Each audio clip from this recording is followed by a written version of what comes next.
Bob, c'était une soirée spéciale de 2 matchs. Ben, la fin d'un match et un match complet. Vous avez gagné le match complet, le match de 19h30. Le match régulier. Oui, exactement. Mais avant ça, vous aviez, je pense, 11 minutes pour combler un retard de 3-1. Malheureusement, ça n'a pas fonctionné. Que tu peux dire sur ce 11 minutes de match-là? Ben, je pensais qu'on aurait sorti un peu plus enragé, puis tu sais, le coach me protège, il gagne le protège. Si je ne peux pas me protéger juste parce que ça me tentait, juste parce que c'est une question de réglementation.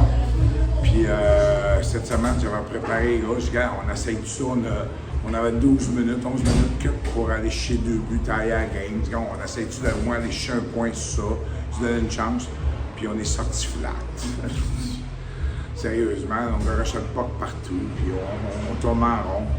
C'est pour ça que j'ai renvoyé, tu sais, Longueuil, ils n'ont pas mis son club là, pour faire le warm-up du vrai match. Moi, j'ai renvoyé tout le monde, je regarde. On va pas trop forcer fort, on va retourner, on va refaire un warm-up, on va être plus prêt. Puis après ça, ben là, j'ai aimé notre performance. Là. Tu sais, il manque des gros morceaux, il manque quand même Giroud, il manque quand même Fonduto qui n'était pas là. Fait que, il y a des gars qui ont levé leur jeu. Tu sais, c'est le fun, le petit Marcotte à soir qui score son premier but. Marchand était solide. Les défenseurs, il y en a que c'était plus difficile. Terrien, on avait commencé à faire travailler sur le power play cette semaine. Il score un but sur le power play. Ça fait bon! C'est le fun! Fait que non, content du caractère, parce que c'était tout un match de hockey, là, ça patinait en temps. Après le premier match, il y a des gars qui ont dit dans la chambre, ils disaient, ils patinent, eux autres. C'est sûr, eux autres, on ne travaillait pas. Fait que c'est comme s'il y avait des coups de vent qui passaient.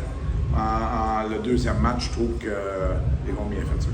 J'aimerais profiter de l'occasion justement de Terrien et Marcotte qui ont marqué leur premier, parler un peu des jeunes, que ce soit Baudry, L'Écuyer, Bellavance.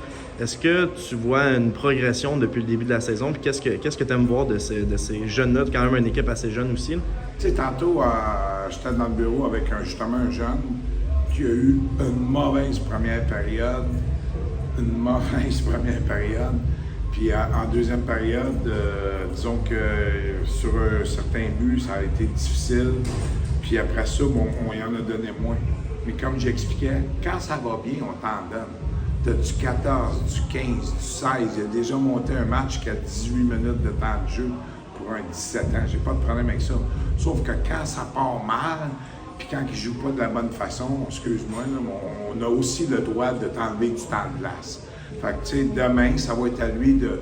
Je pense que c'est une question, surtout pour les jeunes, c'est une question de préparation. Ils ont pas... ils pensent qu'ils s'en viennent, une petite game Midget Espoir ou je sais pas quoi, là. C'est pas ça, là. À soir, Longueuil, ils voulaient nous battre. Puis ils sont rentrés là, avec le pied dans le tapis, puis let's go, puis c'était vite, puis il fallait jouer vite. Puis c'était difficile pour lui, mais je suis content parce que depuis 2 semaines, 3 semaines, on fait jouer nos jeunes. Tu sais, je regarde encore, le Baudry joue sur le deuxième trio à soir. Doucet, là, il n'a pas eu un bon premier match, puis il a scoré, mais le deuxième match, il a été meilleur. Fait que Mathieu, Robert, L'Écuyer, on a envoyé L'Écuyer sur le power play. Tu sais, nos jeunes de 17 ans, ils ont du temps de glace de qualité. C'est eux autres de profiter de l'occasion. Parfait, merci beaucoup.